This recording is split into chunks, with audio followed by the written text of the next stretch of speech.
el debate o el intercambio de ideas con mis dos compañeros, precisamente de CBA 3.0, con quienes hemos ya hablado reiteradas veces. Y la pregunta es casi obvia a esta altura, Andrés. Sí. ¿Hay una industria del videojuego en Córdoba? ¿Están dadas las condiciones? Yo creo que se está generando, formando parte del ecosistema emprendedor que hay en Córdoba. Me parece muy destacable lo que dice Juan Dragoto, de que primero Argentina se consolida como el tercer país de creación, producción y consumo de videojuegos, únicamente por detrás en la región de México y de Brasil, en el continente latinoamericano. Pero por otro lado, como Córdoba dentro del país, entrando a lo que es Argentina, Córdoba se consolida como el segundo polo productivo y de consumo de videojuegos, principalmente de aplicaciones móviles, a través de los teléfonos celulares, únicamente por debajo de Buenos Aires, pero a la vez por encima de Rosario, que eso es un aspecto para mí a destacar. Y con toda una gama de usos, ya no son más los juegos de mero fin recreativo. Por supuesto que no, tenemos videojuegos, o sea, uno se imagina cuando está hablando de videojuegos que es alguien que está sentado jugando, no sé, Family Game. O desafiándose a sí mismo por ahí. No sé qué videojuego usabas vos cuando eres chico. Yo probablemente jugaba todavía con papel y piedras. Bueno, tal vez uno se imagina eso, pero sin embargo empiezan a aparecer los videojuegos en muchos aspectos más. No solamente en la diversión y en el entretenimiento, sino también en la educación. Un perfil distinto que también abre un panorama para que ya el docente o también los mismos alumnos puedan empezar a utilizar los videojuegos dentro de la educación. También en la publicidad. ¿sí? También en la publicidad. Y se abre un panorama enorme. La Cámara de Videojuegos de Argentina dijo que había alrededor de 2.000 puestos de trabajo ya profesionales de videojuegos, de personas que trabajan en videojuegos, desde profesionales programadores hasta músicos. Y ese también es un parámetro muy amplio que se abre para todos los profesionales. Es que ese es uno de los puntos más interesantes. Actualmente la industria del videojuego requiere profesionales de distintas disciplinas, no solamente programadores. Hablamos también de los videojuegos y de cómo las agencias de publicidad apelan. Leonardo, ¿es así? ¿Las agencias de publicidad cada vez echan más mano a los videojuegos? Sí, hay un fenómeno de la agencia de publicidad de hacer utilidad, digamos, de los videojuegos, dado la versatilidad y la experiencia que genera sobre los usuarios, y de esa manera se puede llegar más fácilmente, se puede ser más pregnante de alguna manera, y se hace mucho hincapié en esta cuestión de la experiencia, que la experiencia sea buena. Entonces se genera una adicción al juego. No siempre se logra los éxitos, como pasó Pokémon GO, que fue todo un furor y después de 10, 8 lo desinstalaron. Los números indican una caída. Pero hay una tendencia para el año que viene en la publicidad, inclinarla específicamente a las plataformas móviles. A las plataformas móviles. ¿Y qué hacen con estos datos? Porque, por ejemplo, también veíamos que cada decisión que uno toma en un videojuego, sobre todo aquellos binarios que tenés que elegir por A o por B, marca también un comportamiento, un patrón de comportamiento. Esto también es información útil para ustedes, Pablo. Yo creo que una de las ventajas que trae la tecnología y sobre todo aplicada a los que es dispositivos móviles es que detrás de eso siempre hay alguien que está viendo los patrones de comportamiento. Y esa información bien utilizada te permite después, a la hora de establecer una campaña o un objetivo, conocer a fondo cuáles son las costumbres de tu mercado. Entonces, más si es jugando, donde uno ni siquiera está pensando qué es lo que le está brindando al juego, ¿no? No se está poniendo a pensar como en una encuesta donde uno muchas veces busca la respuesta más inteligente. No, estás jugando, te relajaste.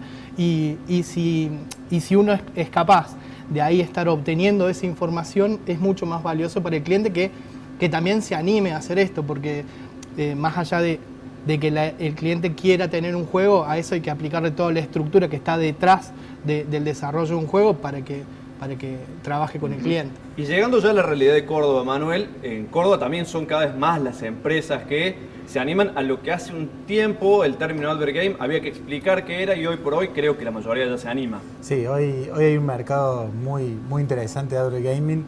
Sobre todo ha crecido mucho por como explicaban acá, digamos, las ventajas que tiene con respecto a otros tipos de publicidad y a otras formas de publicitar y de hacer marketing. hay muchas empresas que quizás empezaron de muy pequeñas con 2 o 3 empleados y hoy ya son, digamos, pueden pararse como dejar de ser una pyme para empezar a ser una empresa seria y empezar a internacionalizar sus productos.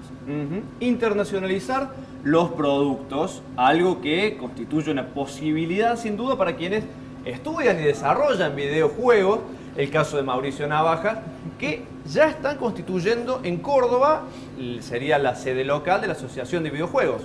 Claro, en el año 2014, ADVA a nivel nacional, que es la Asociación de Desarrolladores de Videojuegos Argentina, que tendría que hacerlo más chiquito, empieza con un proceso de federalización y en ese momento Córdoba, con un par de empresas que había formadas acá, decide instalar ADVA Córdoba.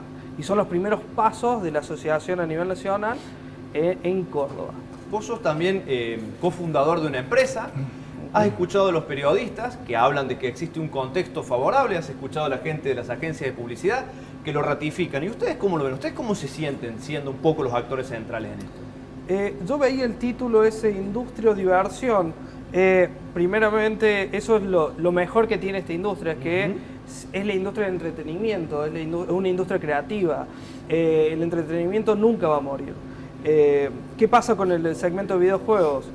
No es que la gente va creciendo y deja de jugar, sino que la generación mía, joven de 22 años, no, de un poquito más, seguimos jugando y seguimos proyectando. Entonces entran nuevos usuarios, que son los niños, y la industria se amplía.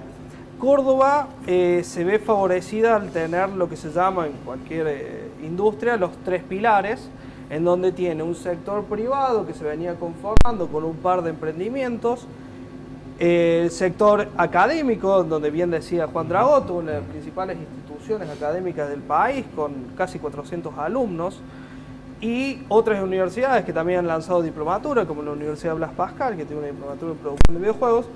Ya tenemos 2 pilares.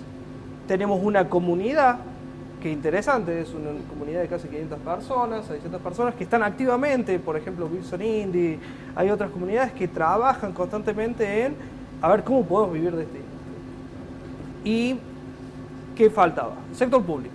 El sector público empezó a ver que una industria en donde podía trabajar, en donde se veía un crecimiento no solamente a nivel mundial, bien dijiste, estamos terceros en Latinoamérica en desarrollo y consumo.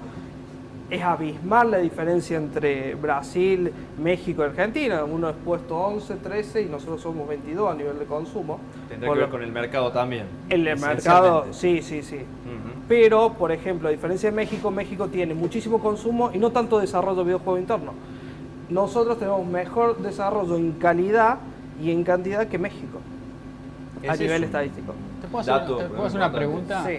¿Cómo considerás que los usuarios, los jugadores de Córdoba, por ejemplo, las nuevas generaciones a la hora de volcarse a los videojuegos, si eligen juegos cordobeses, hechos en Córdoba, o tienen la mente puesta, la mira puesta en juegos globales, como puede ser Pokémon Go y demás? Sí, el gamer, eso es trabajo nuestro. El gamer en sí va a ir a los juegos más grandes, siempre el AAA te atrae mucho más. Si vos sos gamer, por ahí te gustaría más ir a una E3 que ir a un evento local, un Argentina Game Show. Pero ese es trabajo nuestro, acercar nuestros desarrollos, que fue las primeras cosas que hicimos. A nosotros, me acuerdo yo en el primer Exhibico, donde estábamos en el Buen Pastor exhibiendo los juegos locales y todos nos preguntaban dónde lo descargaste, no dónde lo descargo. No, le digo, lo desarrollamos nosotros. Ah, mira, se hacen juegos acá. Entonces, al crearse estos 3 pilares, la comunidad, ¿qué pasa? Prensa, que es el satélite de toda industria, empezó a poner foco en la industria de videojuegos y no solamente en consumo, sino en el desarrollo. Y ahí acercamos las partes. Entonces es un trabajo constante de que se entienda que el gamer también puede, y también es un futuro, por ejemplo, recursos humanos de la industria, el apasionado de... Ustedes cuando desarrollan, ¿piensan en eso? Digamos, trabajan con pasión de un lado, conciencia del otro, y piensan en un videojuego si va a ser positivo o negativo para quien lo juegue.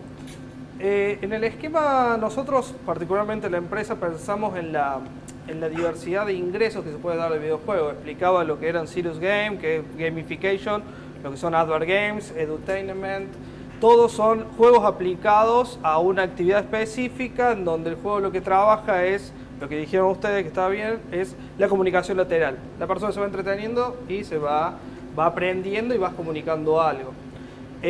Nosotros diversificamos los ingresos para entender que el juego no solamente necesita hacer algo de ocio, de recreación, que es lo que uno empieza y quiere hacer. Uno quiere, es como un arte, uno quiere que se diviertan, se entretengan con lo que uno imaginó que era divertido, pero a la hora de pensarlo como un negocio, podés pensar las otras aristas que tenés como tal. Si te focalizás solamente en el ocio de recreación, tenés que entender cómo es el negocio de hacer un juego de ocio de recreación, si es vertical toda la estructura, desarrollo, comunicación, distribución, todo eso, seguramente como startup y como industria incipiente que es la cordobesa, te puede costar muchísimo. Pero si conoces la industria y conoces la red, el tejido de emprendedorismo que se va haciendo, entendés que por ahí te conviene conseguir un publisher, que son los distribuidores, los que te van a posicionar en el mercado tu juego. Entonces, por ahí el negocio tuyo, siendo algo más chico, en ocio y recreación, pasa por ese lado. Y por acá, la gente del ámbito de la publicidad, a la hora de pensar una campaña, ¿qué lugar ocupa los videojuegos? ¿Siguen pensando en términos tradicionales de apuntar primero a los medios masivos o ya se contemplan en primer lugar estas instancias un poco más fragmentadas? Hay una tendencia a lo digital, salirse de lo tradicional. Igual no es un campo que está 100% afianzado y que migrar directamente a lo digital va a asegurar unos buenos resultados o buenas conversiones. Las progresiones son alentadoras para el año que viene. Realmente apunta a una industria de más de 90.000 millones de dólares en publicidad. 90.000 millones de dólares. Así que por tanto es bastante interesante. Pero asimismo no sigue siendo el fuerte, ¿sí? Se elige una campaña, un videojuego, o cualquier actividad digital, móvil, redes sociales, lo que sea, de seguro que va a ir acompañada con lo tradicional. Y todavía existen, bueno, me lo explicaron un poco recién, pero cuesta creer, pero todavía existe gente que le cuesta animarse un poquito, ¿no? Que le cuesta dar ese salto. Hoy me da la sensación que todavía estamos en la etapa de explicar un poco cuál es la diferencia de la publicidad en medios digitales y la publicidad en medios tradicionales, sobre todo porque muchas veces hay campañas que se aplican mejor a un medio o a otro, o se pueden aprovechar mucho más. Sin duda, los medios digitales te permiten una medición mucho más efectiva que los medios tradicionales, ¿no? Y entonces ahí están las herramientas que tiene la agencia para decir esto fue el rendimiento de la campaña que hicimos. Pero todavía estamos, como dice Leo, me parece en una cuestión de transición todavía, ¿no? La gente por ahí necesita ver el aviso en la vía pública y después, bueno, sí, hacemos algo como el patio trasero de la comunicación. ¿Vos notás, Mauricio, esa transición? Vos sabés lo que es vender a la... Sí, no destinan mucho presupuesto, digamos, a los advert games. Yo siempre traigo un ejemplo rápido de un advert game que era sobre unas cosechadoras que simulaban el advert game. No es emplazamiento de marca. Entendamos que el advert game es un juego que quiere comunicar algo, tiene un objetivo macro. Estas cosechadoras, había distintas, una marca que hace cosechadoras, había hecho como un Mario Kart, pero de cosechadora. Entonces vos entendías con la cosechadora que elegías sobre qué terreno andaba mejor o cómo iba mejor. La inversión que hicieron sobre eso es efímera en comparación a todo lo que se invirtió en televisión, en radio. Hay una segmentación, todavía, como voy a decir por ahí, no, el público sigue por lo clásico y no va a los advert games o de juegos que se debe entender. Mientras vos tenés segundos en televisión, en un advert game tenés minutos de entretenimiento. Y si te gustó, podés superar eso. ¿Okay? Pero hay que entender que no es emplazamiento de marca, no es hacer un Tetris y ponerle un logo. Es trabajarlo conscientemente lo que se quiere Si es un videojuego móvil, esa persona lo lleva a todos lados al videojuego. No tiene localización, no tiene frontera. Es otra estrategia. Mauricio, te agradecemos que hayas venido. Te vamos a estar invitando a vos y a la gente de la Asociación Cordobesa de Videojuegos. ¿Será así? Sí. ¿O será la Asociación Argentina de Videojuegos? Filial Córdoba. Capítulo Sí. Córdoba. Nosotros vamos a una pausa, seguimos esperando a Orestes, a la vuelta seguimos con más.